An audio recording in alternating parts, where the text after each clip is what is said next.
미주복음 방송을 섬기는 이영선 목사입니다.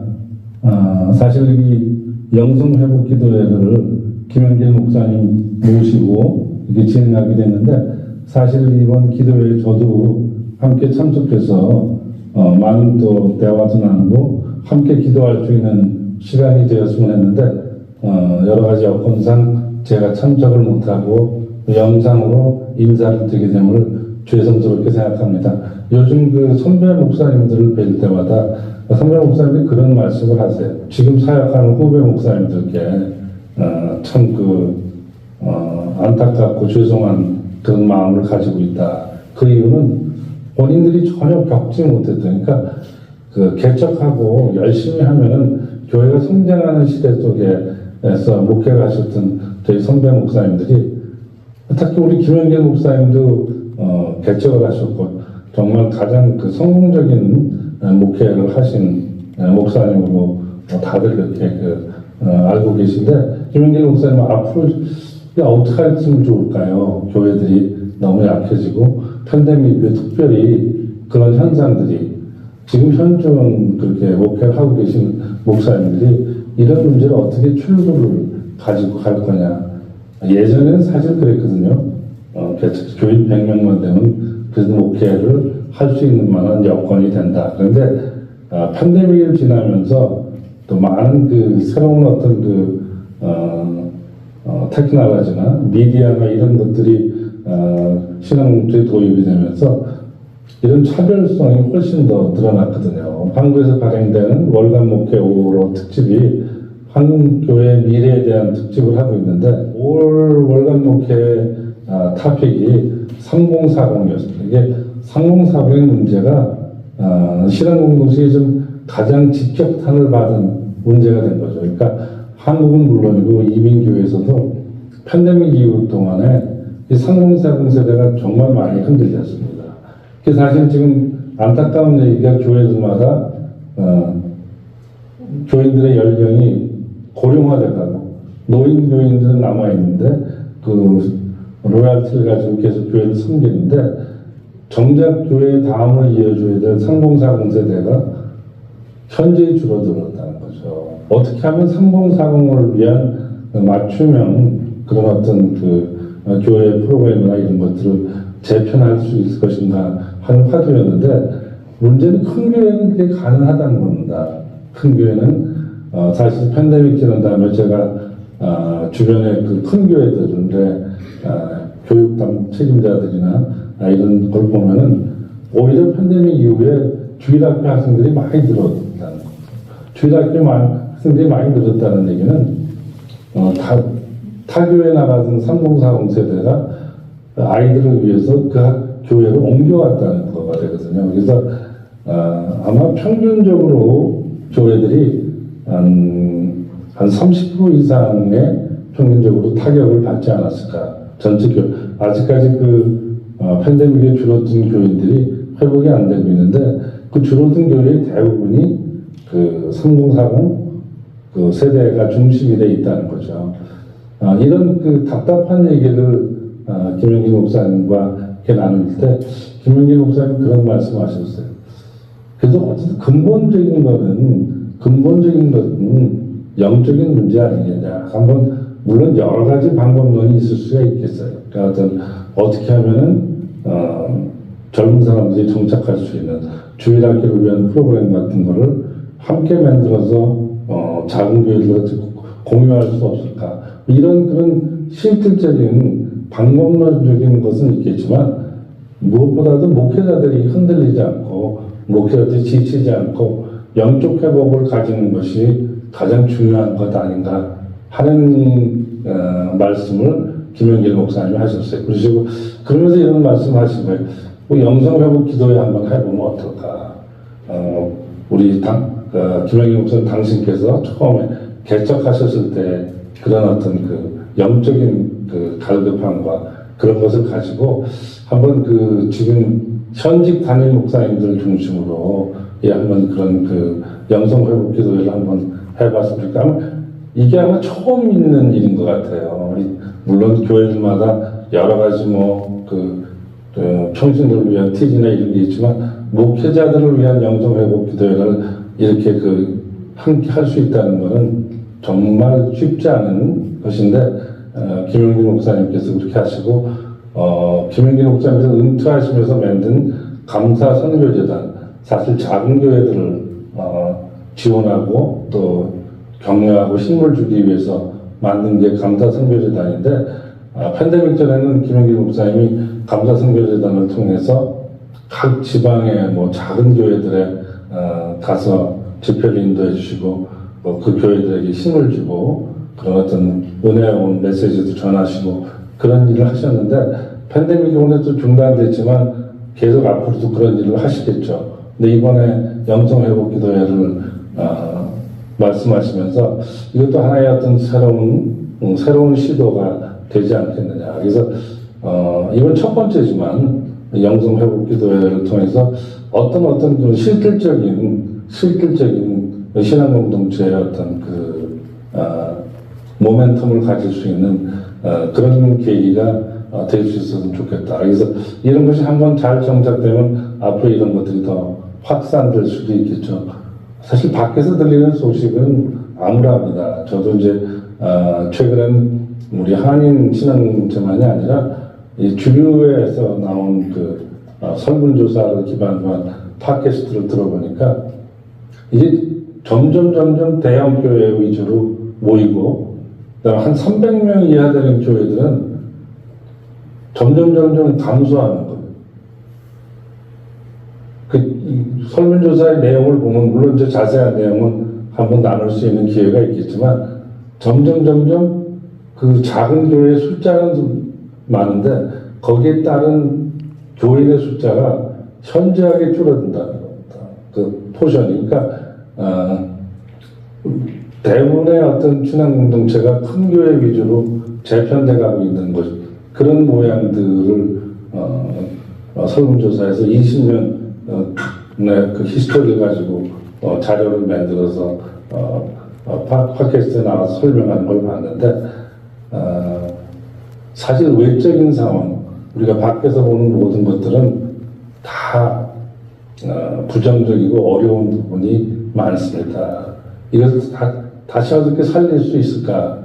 그리고 이제는 다 목사님들이 그 교회 프로그램 어떻게 투자를 해서 교회 프로그램을 다시 회생시키고 그 자녀들을 가진 부모들까지 함께 모여서 교회가 이렇게 좀 적어도 정상적인 교회의 모습을 가질 수 있을까 하는데, 여러 가지 부분에서 그걸 맡아야 될 사역을 같이 감당해야 될 젊은 세대가 없고, 그 다음에 또 재정적으로 그걸 받쳐줄 수 있을 만큼의 교회 재정이 되지 않고, 그 다음에 주요 교인들은 고령화되고, 그분들이 진짜 솔직히 말해서 웰페어를 가지고 헌금하는 거에 대한 리미트가 있는 거거든요.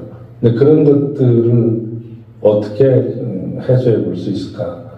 하나님께 직접 간구드리고, 하나님께서 부어주시는 같은 은혜와 영적인 파워를 통해서 우리가 다시 한번 회복돼서 이런 문제를 함께 고민하고 같이 나눌 수 있는 그런 계기가 되었으면 합니다.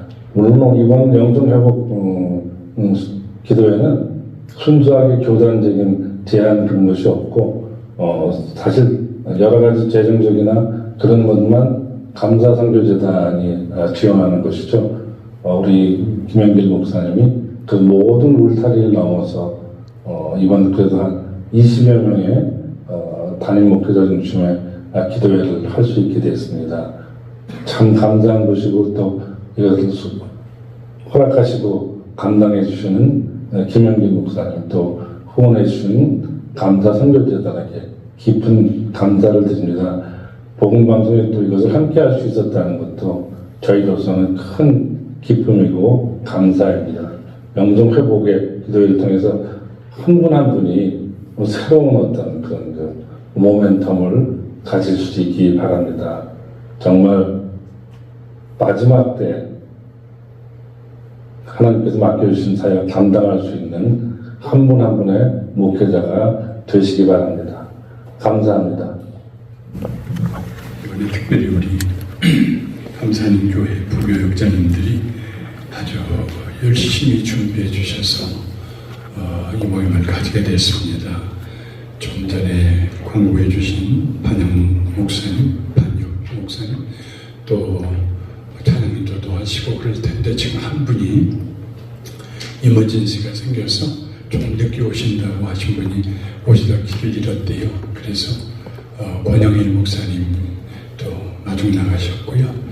조금 전에 찬양인도 해주신 복성민 전도사님, 또한 반주하시는 김광희 전도사님, 또 찬양팀들, 충북도 팀들 식사 대접해 주느라고 그분들은 여기를 답사하고 또 답사하고 아마 오늘 세 번째 올라온 것 같아요. 그분들은.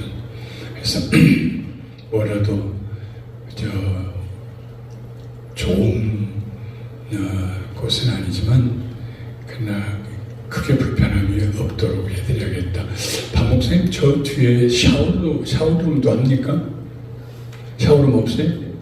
그럼 사원은 그냥 냄새나는 대로 진행할게요. 저쪽에 할 수 있는데 그걸 여자 변소로 쓰신다 그러니까 네. 하나님 말씀 요한복음 15장 1절부터 12절에 있는 말씀입니다. 화면에 나오려나요?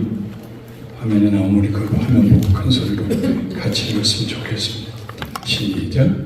나는 참포도나무요 내 아버지는 농부라. 물은 내게 붙어있어 열매를 맺지 아니하는 가지는 아버지께서 그것을 제거해 버리시고 무릇 열매를 맺는 가지는 더 열매를 맺게 하여 그것을 깨끗하게 하시느니라. 너희는 내가 일러준 말로 내가 내게 이미 깨끗하여졌으니 내 안에 거하라. 나도 너희 안에 거하리라. 가지가 포도나무에 붙어있지 아니하면 스스로 열매를 맺을 수 없음 같이 너희도 내 안에 있지 아니하면 그러하리라. 나는 포도나무요 너희는 가지라. 그가 내 안에 내가 그 안에 거하면 사람이 열매를 많이 맺나니 나를 떠나서는 너희가 아무것도 할 수 없습니다. 사람이 내 안에 거하지 아니하면 가지처럼 밖에 버리라 말은 하니 사람들이 그것을 모아다가 불에 던져 사르느니라. 너희가 내 안에 거하고 내 말이 너희 안에 거하면 무엇이든지 원하는 대로 구하라. 그리하면 이루리라. 너희가 열매를 많이 맺으면 내 아버지께서 영광을 받으실 것이요 너희는 내 제자가 되리라.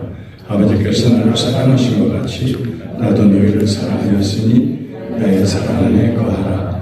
내가 아버지의 계명을 지켜 그의 사랑 안에 거하는 것 같이 너희도 내 계명을 지키면 그의 사랑 안에 거하리라. 내가 이것을 너희에게 이름은 내 기쁨이 너희 안에 있어 너희 기쁨을 충만하게 하려 함이라. 내 계명은 곧 내가 너희를 사랑하는 것 같이 너희도 서로 사랑하라 하는 이것이니라. 다음 시간부터는 저 성경 구절이 좀 컸으면 좋겠어요. 뒤에서 잘 안 보이실지 모르겠습니다. 1983년에 제가 교회를 개척할 때에 앞으로 10년 후는 한국 교회 다 없어진다.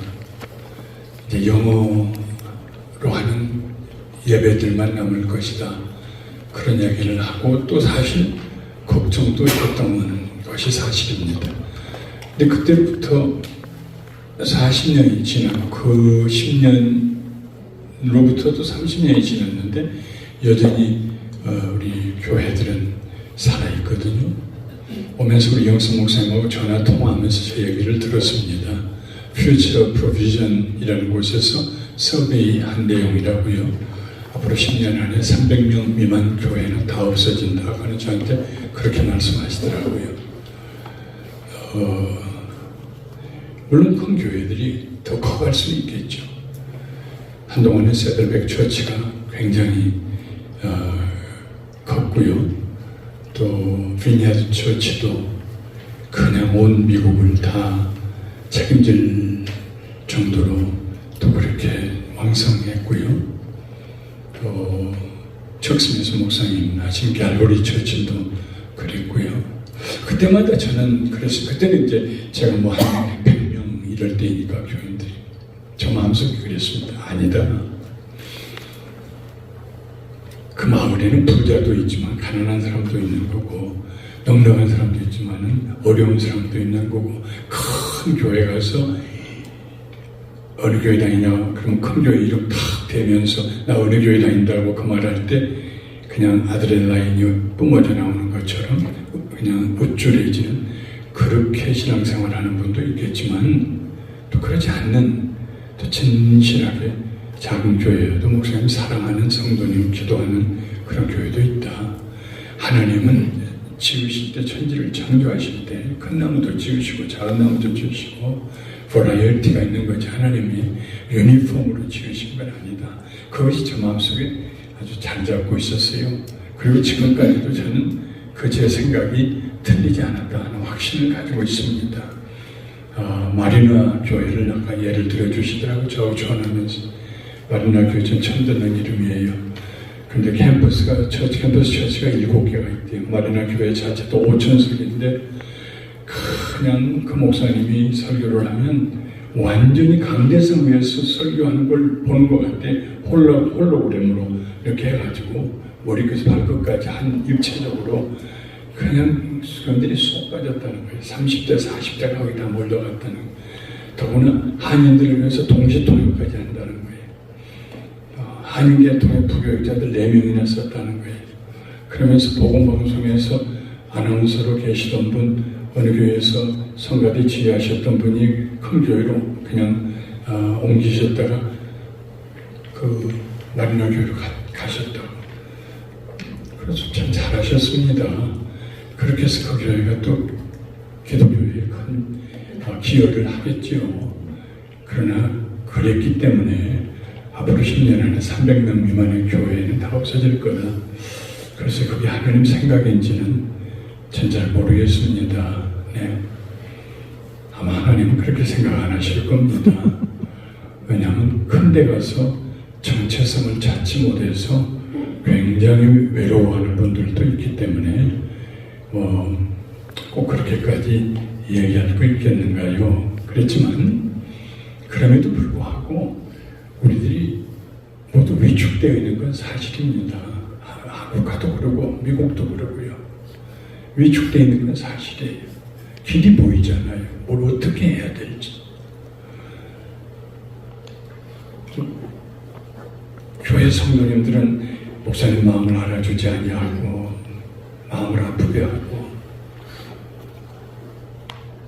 누구 하나 의지할 사람 없는 것 같고 정말 광야에 홀로 있는 것 같은 그런 마음들 여기 오신 목사님들 중에 대부분이 가지지 않았을까 그런 생각을 합니다. 그러면서 본질적으로 우리는 이런 질문을 하죠. 하나님 정말 나를 부르셨어요. 괜히 목사 되면은 평생 잡이라고 그래서 철밥통이라고 그래서 나도 그냥 그렇게 휩쓸린 거 아닌가요? 내가 하나님 잘 부르셨냐고 물으면 하나님께서 나도 모르겠다 그렇게 대답하실까요? 이런 I'm lost 길을 잃어버린 그런 느낌을 가질 수도 있습니다. 이번에 5월 초에 이 모임을 갖자고 그리고 성령께서 인도하셔서 여기 이르렀는데요. 계속해서 저는 하나님 앞에 기도했습니다. 자다가도 3시에 벌떡 일어나서 기도하고 그래서 이번에 전체가 요한복음으로 쭉 연결되는데요. 부제로 예수님 다시 만나기. 예수님 다시 오신다 그러면은 만나고 싶은 사람들이 누구일까? 우리 길을 잃어버리고 혼란 가운데 살고 계신 우리 목사님들 아닐까? 예수님이 다시 만난다면, 정말 예수님 다시 만나고 싶어 하신다면, 새벽 3시에 일어났는데 그 생각이 저를 덮치는데요. 9편의 말씀을 나눌 내용이 쫄쫄하니 나와서 한 2시간 동안 책상 앞에 앉아서 전부 제목을 잡고 기도하고 그리고 아직 설익었다고 생각하지만 최근에는 우리 담임 목사님이 또 3개월 안식월을 해서 제가 강단을 맡기 때문에 일이 이중으로 무거운 짐이 되어서 충분히 못했지만 그저 떡 5개 물고기 2마리로 이 많은 사람을 어떻게 할 수 있겠습니까 하는 심정으로 오늘 아침까지도 오기 전까지도 주님께 기도하고 내가 아니에요 주님, 급하신 분은 주님이잖아요, 주님이 이래주세요, 그렇게 기도하면서 올라왔어요. 오늘 우리가 읽은 첫 번째 말씀 중에 내가 참 포도나무요 너희는 그 가지며 내 아버지는 농부다 그랬습니다. 물은 내게 있어 과실을 맺지 아니하는 가지는 아버지께서 이를 제해버리시고 무릇 과실을 맺는 가지는 더 과실을 맺게 하려 하여 이를 깨끗게 하시느니라. 여러분, 우리가 이 말씀 가지고 설교 많이 합니다. 네. 제자들에게 하신 말씀입니다. 너희는 마음에 근심하지 말라. 14장에 말씀하시고 15장에 말씀하시는 거예요. 예수님의 제자들은 예수님의 생명을 나누어 가진 사람들입니다. 포도나무와 그 가지는 동일한 생명을 소유하고 있어요. 포도나무는 가지에게 생명을 공급하고 가지는 그 능력으로 열매를 맺게 됩니다. 열매 맺는 능력이 가지에서 오지 않아요. 포도나무에서, 뿌리에서 올라오죠. 그러므로 가지가 열매를 맺으려면 반드시 나무에게 붙어 있어야 합니다. 요한은 이 말을 예수 안에 엔 크리스토스 이렇게 말했습니다. 예수님을 믿는 성도는 예수 안에 있는 사람들입니다. 내가 예수님과 함께 죽고 예수님과 함께 살았다는 의식을 가진 사람들입니다. 예수와 내가 하나가 되었다는 연합의식입니다. 성도는 그리스도 안에 머물기 위해서 의식적으로 노력해야 합니다. 바나바는 안디옥에 가서 유대인도 아니고 이방인들이 예수님을 믿는 걸 보고 그들에게 말하기를 굳은 마음으로 주께 붙어 있으라 그랬습니다. 조금 좀 매끄러운 표현이 아니지만 바나바가 할 수 있는 정말 생생한 표현입니다. 굳은 마음으로 마음을 결심하고 예수에게 붙어 있어라. 왜요? 예수가 포도나무니까 붙어 있어라. 그런데 그 다음 말씀에 물은 내게 있어 과실을 맺지 아니하는 가지는 아버지께서를 제해버리시고, 여러분 이 말씀으로 설교하시다가 이 대목이 조금 마음에 이해가 안 된 그런 경우 없으셨나요? 물은 내게 있어서 과실을 맺지 아니하는 가지는, 다른 말로 하면 내 안에 있으면서 내게 붙어 있으면서 과실을 맺지 않는 가지는 내 아버지께서 오셔서 싹둑 잘라버리신다는 말씀입니다. 그래서 말라서 불에 태워버리신다는 그런 말씀으로 이해가 합니다. 우리가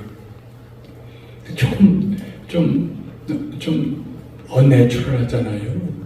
예수님에게 있는데, 예수님에게 붙어 있는데, 예수님 안에 있는데 어떻게 열매를 맺을 수 없으며 또 그 가지를 잘라버리십니까?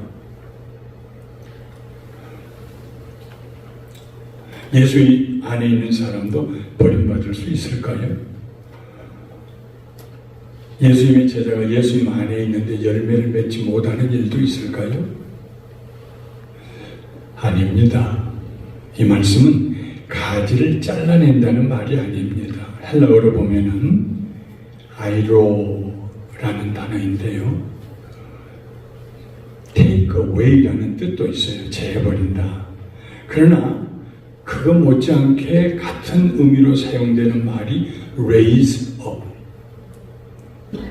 들어올린다, to raise from the ground, 그런 뜻도 있습니다. 그러니까 예수님 안에 있는데, 포도나무에 그 가지가 연결은 되어 있는데 폭풍이 몰아치고 비가 많이 내려서 이 포도나무 줄에다 모두 가지를 묶어놨잖아요. 이거 전부. 포도나무는 넝쿨과에 속하는 나무예요. 절대로 혼자 공중으로 못 자라요. 그냥 놓아두면은 모든 가지가 땅 위로 기어다녀요. 그래서 농부들은 포도나무 가지를 줄에다가 묶어놓습니다. 근데 폭풍과 지난 후에 농부가 물통을 하나 들고 걸레 하나 들고 포도밭으로 나와요. 보면은 틀림없이 가지 중에 하나가 그 묶어놓은 자리에서 떨어져 나와서 땅을 기고 있고 흙탕물에 젖어서 입이 흙으로 뒤범벅이 되어 있고 그런 가지를 발견한다고요.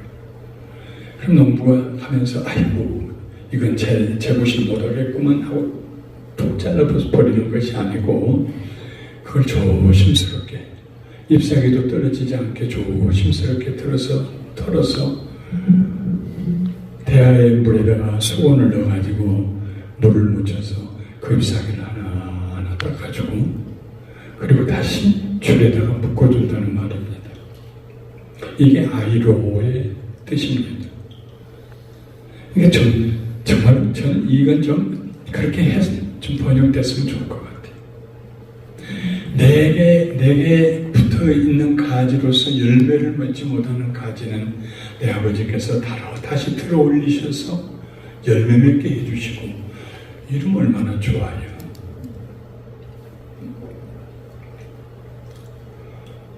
우리 농부 되시는 아버지 하나님은 선하시고 인자하신 분이십니다. 택하신 자들을 절대로 포기하지 않습니다. 끝까지 버리지 않고 붙들어 주십니다. 이미 줄에 잘 매달려 있는 가지는 더 잘 열매를 맺게 하기 위해서 깨끗이 다듬어 줍니다. 예수님께서 너희는 내가 일러준 말로 깨끗하였다. 깨끗하게 하신 목적은 열매 맺게 하시려고요.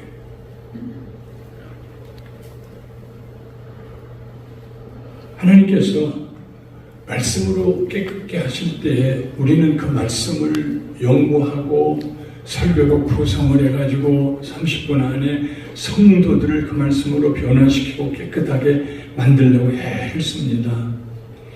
사실 하나님의 뜻은 우리가 설교로 성도님들을 깨끗하게 하는 것보다 더 중요한 것은 베드로의 발을 닦아주셨던 예수님. 나 닦을 필요 없어요. 내가 네 발 안 닦으면 나하고 상관이 없다. 제일 먼저 주의 제자들이 씻음을 받아야 해. 땅과 가까워 있어서 먼지 바닥을 걸어다니는 샌들을 신고 그 발을 닦아주시는 예수님. 우리가 말씀을 준비하고 설교를 준비할 때 가장 먼저 그 말씀으로 깨끗함을 입어야 될 사람은 우리 교회 성도님들이 아니고 목사님 나 자신이다. 그래서 내게 열매가 맺히게 해야 된다 하는 것입니다.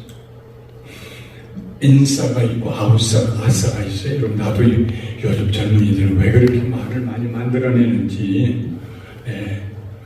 인싸는 뭐냐? 인사이드라고 그러더라고요. 아싸는 아웃사이드고 아싸도 또 자발적인 아싸가 있대요. 인싸는 대학교 들어올 때부터 우리 동아리 누구 데리고 갈까 할 때 선배들이 인싸를 찾는데요. 어딘가 들어가서 열심히 잘할 수 있는 내부에서 활동 잘할 수 있는 그 사람을 인싸라고 그러는데요. 아싸는 외톨이가 되어서 저 밖에 있는 사람. 자발적인 아싸는 사법고시 합격하려고 일부러 자기를 외톨이처럼 밖에서 공부하느라고 있는 사람들. 근데 저는 그걸 읽으면서 그래서 우리 목사님들은요 이중성을 가지고 있는 것 같아요. 한편으로는 인싸가 되어야 하고 다른 한편으로는 아싸가 되어야 한다. 성도님들과 함께 그리스도 안에서 인사이드로서 막 하는데 동시에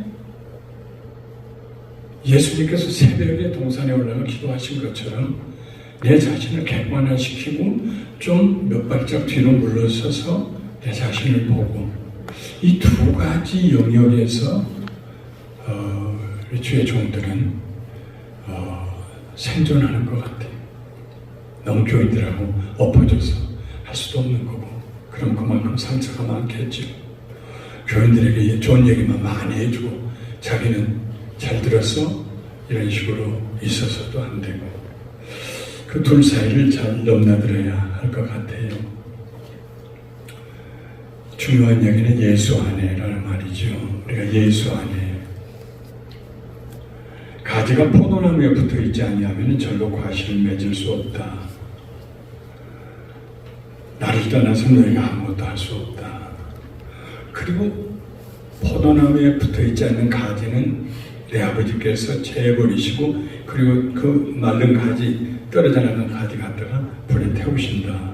밖에 버리고 말라진다. 그렇게 말씀했습니다.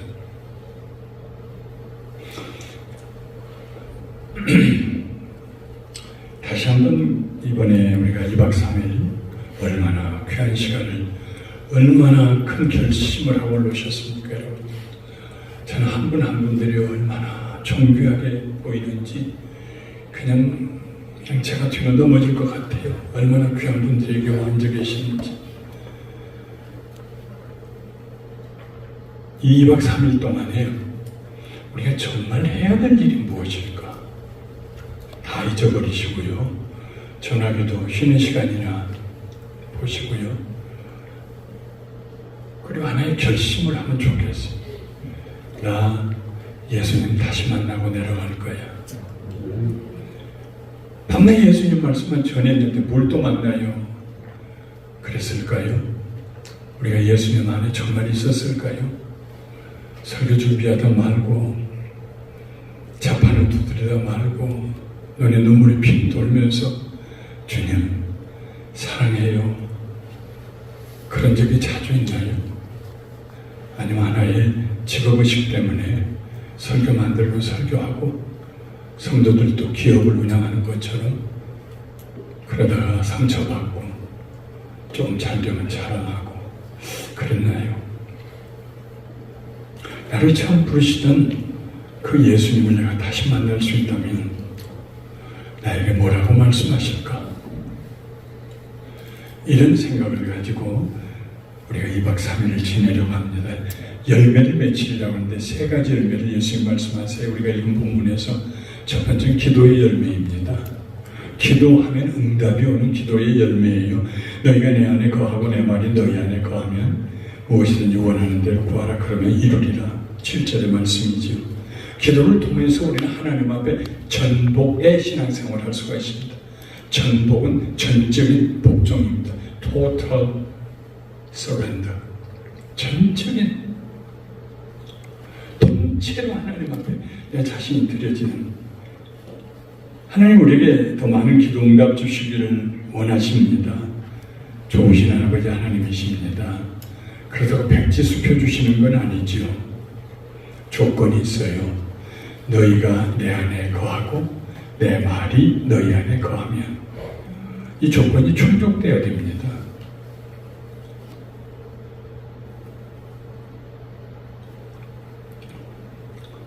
너희 안에 생하시는 이 하나님이시니 자기의 기쁘신 뜻을 위하여 너희로 소원을 듣고 행하게 하신다. 무엇이든지 원하는 대로 구하라 해서 원하는 것은 우리의 소원이 아니고 예수 그리스도의 소원입니다. 그런데 정말 기도의 전복의 기도가 되면은요, 뭘 해주시옵소서라는 것보다 더 앞서 나오는 기도는 주님 뭘 원하세요? 내가 어떻게 하길 원하세요? 이번 주에는 무슨 말씀 전하기 원하세요? 주님의 소원을 물어보는 거죠. 두 번째 열매는 사랑의 열매입니다. 9절, 10절, 12절에 아버지께서 나를 사랑하신 것 같이 나도 너희를 사랑하였으니 나의 사랑 안에 거하라. 내가 아버지의 계명을 지켜 그의 사랑 안에 거하는 것 같이 너희도 내 계명을 지키면 내 사랑 안에 거하리라. 내 계명은 곧 내가 너희를 사랑함까지 너희도 서로 사랑하라는 거죠. 정말 사랑하라고 설교하고 그러는데 어떤 때는 우리 마음에 사랑할 수 없는 우리 자신을 볼 때 있잖아요. 이중적인. 원한다고 사랑이 되나요? 그분이 내게 가시와 같은데. 그런데 예수 안에 있으면은요, 예수님 자신이 사랑이시기 때문에, 하나님 사랑이시기 때문에 그분의 생명의 능력이 내게 흘러들어와서 열매를 맺는데 사랑의 열매를 맺는단 말이에요. 아, 우리 목사님은 정말 사랑이 많으셔. 사랑이 넘쳐. 사랑이 넘치는 목사님이 있는데 어디 가요? 무슨 큰 교회에 찾아가요? 사람은 누구나 사랑받기를 원하는데 베이직한 걸 우리가 잃어버리니까 그렇죠. 나를 위해 기도해 주시는 목사님, 그리고 그 기도가 응답되시는 기도를 드리는 목사님, 나를 사랑하시는 목사님, 그 사랑이 내게 overflowing, 흘러 넘치는 그 사랑. 누가 그 목사님을 떠납니까? 사랑에 대한 얘기는 또 다시 나눌 기회가 있겠습니다. 세 번째 맺히는 열매는 기쁨의 열매입니다. 오늘 읽은 말씀의 11절에 내가 이것을 너희에게 이루면 내 기쁨이 너희 안에 있어 너희 기쁨을 충만하게 하려. 넉넉하지 않아도 생활 환경이 궁핍해도 많은 거 가지고 가슴 앓이하는 사람보다 기뻐서 즐거워서 춤추는 그 사람이 더 복 있는 사람이에요. 기쁨의 열매가 맺힌다 말입니다. 내가 뭘 해주고 싶은 줄 아니? 주님이 말씀하세요. 내 기쁨이 너희 안에 있어서 너희 기쁨을 충만하게 해주는 걸 내가 해주고 싶다. 너희 그 기쁨, 알량한 기쁨, 꼴딱꼴딱하는 그 기쁨, 좋았다가 나빴다가 하는 그 기쁨, 거기에다 내 기쁨을 쏟아 부으면 너희 기쁨이 폭발하듯이 터져 나올 거야. 내가 그렇게 해주고 싶다. 그게 예수님 말씀이에요.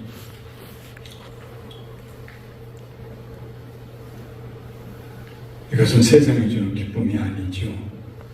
그리스도 예수 안에 누리는 초월적인 기쁨입니다. 우리 모두 목회자입니다. 여기 모이신 분들을 저는 이렇게 이해하고 있습니다. 목회 열정을 가지신 분들, 그러나 너무 무거운 짐을 짊어지신 분들, 목회에서 부딪히는 문제를 정확하게 분석하기 어렵고 해결책도 발견할 수 없어 답답해 하시는 분들, 궁극적으로 주께서 나를 부르셨을까 하는 소명감에 회의를 느끼시는 분들, 마음에 표현할 수 없는 좌절과 분노를 느끼시는 분들, 그러나 주께서 도와주시기를 간절히 소원하시는 분들, 그래서 여기 오신 줄 압니다. 그러지 않고서 여기 올 사람이 누가 있습니까? 예수님께서 우리의 기대를 만족시켜 주실 거예요. 기도의 열매가 맺히도록, 사랑의 열매가 맺히도록, 기쁨의 열매가 맺히도록. 저도 애를 쓰겠습니다만 여러분들도 함께 사람 인자가 막대기 두 개가 서로 밀어서 되는 것처럼 여러분들도.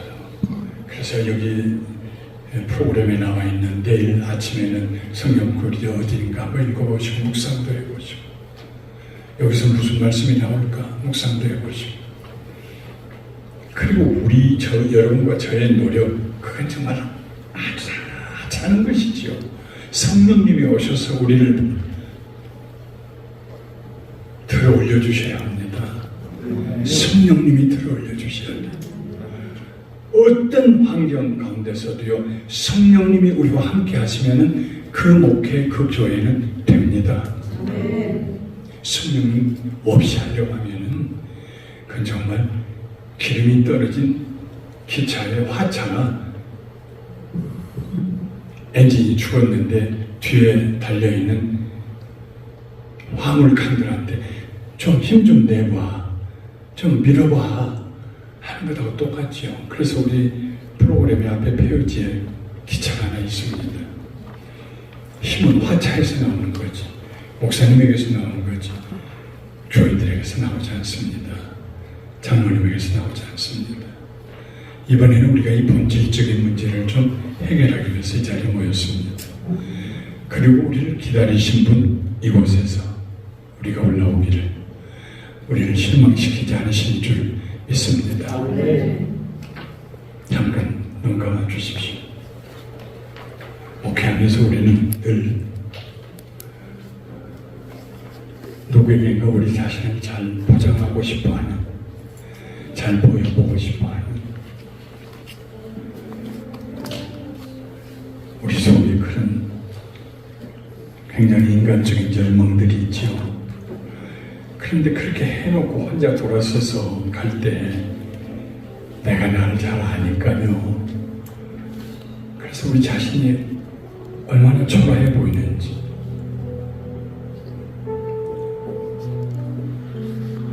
여기 앉아 계신 목사님 중에 한 분이 지난 주간에 제가 그 교회에 가서 20주년 기념 설교를 했어요.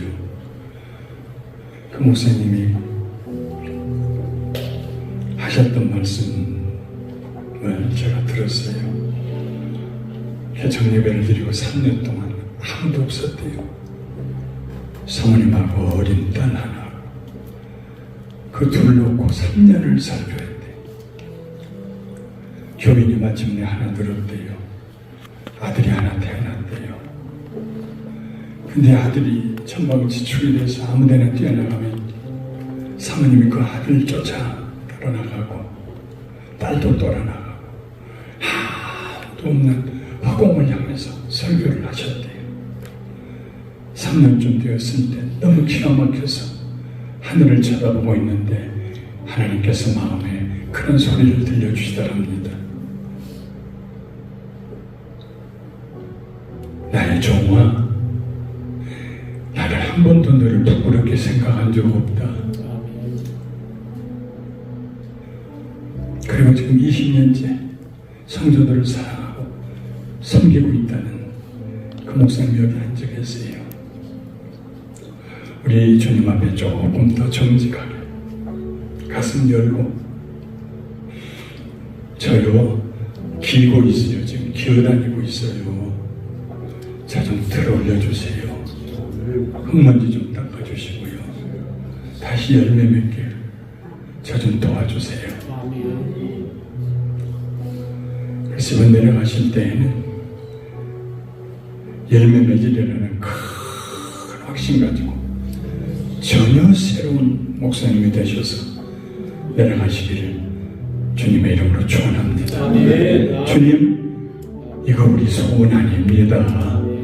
예수님의 소원인 줄 압니다. 아버지의 소원이 이루어지게 하여 주시옵소서. 예수님의 이름으로 감사하고 기도하옵나이다. 아멘.